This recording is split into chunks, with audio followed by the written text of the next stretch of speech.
Morning students, now today we going to continue the lesson number 7 animal around us. उनके बारे में हमने reproduction method पढ़ा था कि किस टाइप से रिप्रोडक्शन मेथड होता है। उसमें दो टाइप थे, विविपेरस और ओपिवेरस। तो हमने पहले ओपिवेरस के बारे में पढ़ा था कि ऐसे एनिमल्स जो कि अंडे देते हैं, अंडे के बाद फिर उनके जो यंग वन है वो ग्रो करते हैं।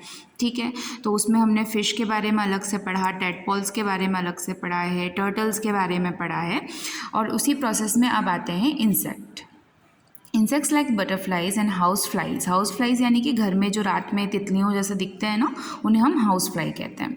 रिप्रोड्यूस बाय लेइंग एग, यानी कि जो बटरफ्लाइज होती हैं और हाउस फ्लाइज होती हैं ये भी अंडे देती हैं। There are 4 stage of development. इनके डेवलपमेंट की यानी कि बढ़ने की 4 स्टेज होती है। The female lay egg on a lower surface of a leaf, यानी कि ये हमेशा अपने अंडे पत्तों में देती हैं। And so that they remain hidden and protected. इसका कारण ये रहता है कि ये पत्तों में इनके जो अंडे रहते हैं वो छुप के रहते हैं और प्रोटेक्टेड रहते हैं। Each tiny egg has the caterpillar, और जब इनके अंडे थोड़े से बड़े होते हैं तो वो कैटरपिलर में कन्वर्ट होते हैं। कैटरपिलर से जब उनके ऊपर फफूंद लगना शुरू होती है, इसी से हमको सिल्क भी मिलता है। जब आप क्लॉथ्स के बारे में पढ़ेंगे ना, तो उसमें ये देखा जाता है कि सिल्क किस में से मिलता है, सिल्क वॉर्म। इनको सिल्क वॉर्म भी कहा जाता है, बिकॉज इनकी बॉडी के ऊपर जब ये फफूंद लगती है वाइट कलर की, उसी से हमको सिल्क मिलता है।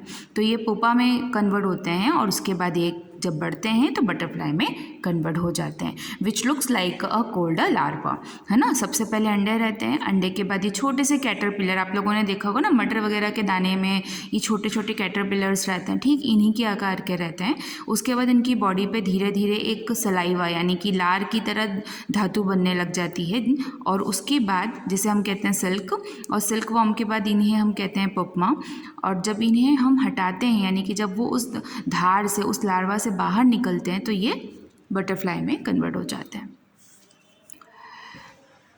The caterpillar feeds on leave and growing rapidly in size. जो कैटरपिलर्स होते हैं वो अपनी साइज़ को बहुत जल्दी ग्रो करते हैं। It grow so fast that it becomes too big to remain inside it old skin. It sheds its old skin several time and grow new one. This process is called a माउल्टिंग।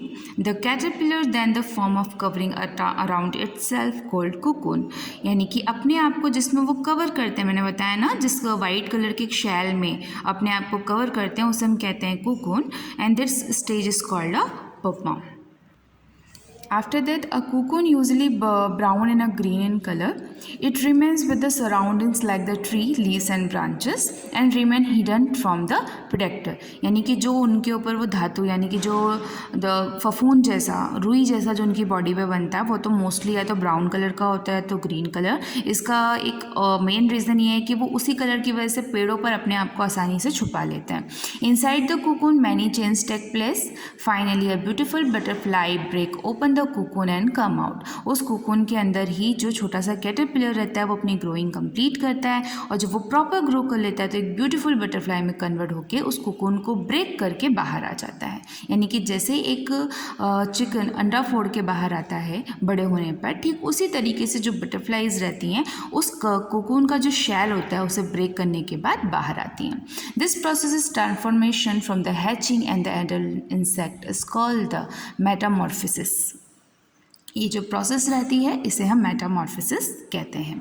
अब आते हैं हम next animals पे। ऐसे animals जो कि directly young one को जन्म देते हैं वो कहलाते हैं viviparous animals. Animals that give birth to their young and called the viviparous animal. Most of the viviparous animals have hair और fur in the body. Hair fur means जैसे कि जब एक एनिमल का बच्चा होता है तो उसकी बॉडी पे भी छोटे छोटे बाल रहते हैं, उन्हें हम फर कहते हैं। Their body and are mammal. For the example human beings, tiger, elephant, dogs and deer. Human beings भी उसी में आते हैं। ह्यूमन बींग्स के जब बच्चे पैदा होते हैं तो उनके भी सर पे बाल रहते हैं, उनकी बॉडी पे भी हल्के छोटे छोटे बाल रहते हैं ना। तो ये सब ऐसे विविपेरस जो एनिमल्स या ह्यूमन बींग्स के जो बच्चे होते हैं वो विविपेरस कैटेगरी में आते हैं। In mammal and embryo grown in the baby inside the womb of mother.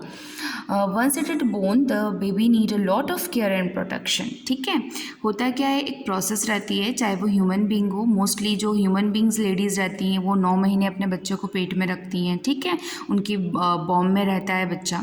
इसके बाद जो एनिमल्स रहते हैं, जो मैमल्स रहती हैं, इट मीन्स एनिमल फीमेल्स जो रहती हैं उन्हें हम मैमल कहते हैं क्योंकि वो माँ होती हैं।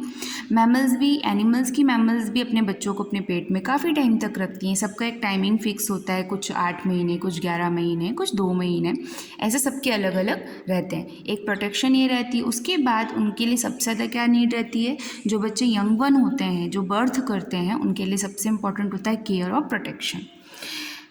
Intently the mother feed the babies with her milk and protect them till they are able to protect themselves. Sometimes both parents look after their young one. और फिर उसके बाद जब बच्चा पैदा होता है तो सबसे ज़्यादा मोस्टली मदर्स जो होती हैं वही फीड करती हैं उनको, और मोस्टली जो बच्चे रहते हैं वो अपने पेरेंट्स की तरह दिखते हैं और कुछ उनसे अलग दिखते हैं। सो इस चैप्टर में हमने कौन कौन सी चीज़ें पढ़ी, let's recap. The process through which living things produce their young like themselves is called reproduction. Animals that lay egg to reproduce are called a oviparous animal. Animals that give birth to young are viviparous animal. A life cycle is a process that reflect all the development stage of the living being. Life cycle it means अगर कोई बच्चा, human being का भी बच्चा पैदा होता है तो वो पैदा होता है तो चलने नहीं लग जाता ना वो पैदा होते ही बूढ़ा होके मर जाता है। सबकी एक लाइफ स्टेज होती है, पहले वो बेबीज़ रहते हैं, फिर वो टूडल्स में कन्वर्ट होते हैं। टूडल्स इट मीन्स जो बच्चे छोटे छोटे पैरों, मतलब 1-1.5-2 साल के बच्चे, फिर वो चाइल्ड में कन्वर्ट होते हैं, उसके बाद वो एडल्ट में कन्वर्ट होते हैं, एडल्ट के बाद वो ओल्ड हो जाते हैं, यानी कि पूरी प्रोसेस लाइफ की रहती है। ठीक उसी तरीके से एनिमल्स के भी बढ़ने और मरने और जन्म लेने की प्रोसेस रहती है। I hope this topic is clear to you student. Have a good day.